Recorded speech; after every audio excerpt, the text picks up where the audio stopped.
Friends మనం చూస్తున్నాము Dell laptop. ఇది నో పవర్తో వచ్చింది మనకి. ఇది లిక్విడ్ డ్యామేజ్ పడింది. చూడండి, ఐఓకి రిలేటెడ్గా ఉన్న కాంపోనెంట్స్ అన్నీ కవరేజన్తో ఉన్నాయి.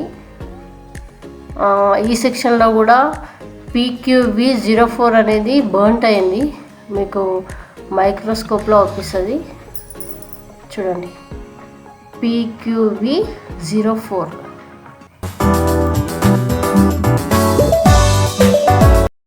చూడండి, ఇక్కడ కీబోర్డ్ కింద నుంచి వాటర్ పడ్డట్టున్నాయి, అందుకే బోర్డ్ మొత్తం డ్యామేజ్ అయిపోయింది. ఇక్కడ చూస్తున్నారు కదా, UZ4 అనే ఐసీ కూడా బర్న్ట్ అయి ఉంది. మైక్రోస్కోప్లో చూడండి, UZ4 అది కూడా బర్న్ట్ అయి ఉంది.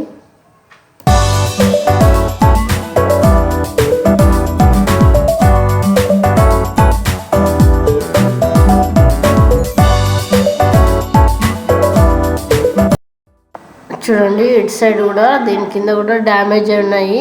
లిక్విడ్ పడి కాంపోనెంట్స్ అన్నీ బర్న్ట్ అయి ఉన్నాయి. చూడండి, ఇది కరోజన్ ఉండడం వల్ల బోర్డు షార్టింగ్ అయితే ఉండే.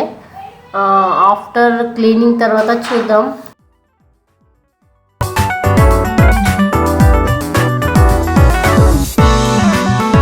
వావ్, బోర్డ్ అయితే ఓవెన్ నుంచి వచ్చిన తర్వాత చాలా నీట్గా అయితే ఉంది. కొత్త మదర్ బోర్డ్ లాగా ఉంది.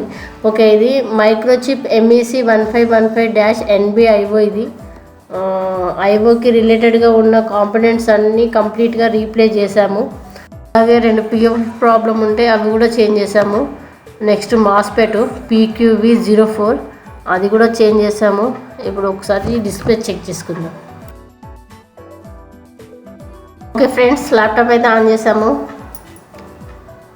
గుడ్ యాంప్స్ అయితే తీసుకుంటుంది. వావ్, ల్యాప్టాప్ అయితే డిస్ప్లే ఓకే. మీకు ల్యాప్టాప్ ప్రాబ్లం ఉంటే కనుక రిషితాని కన్సల్ట్ అవ్వండి friends. Thank you for watching.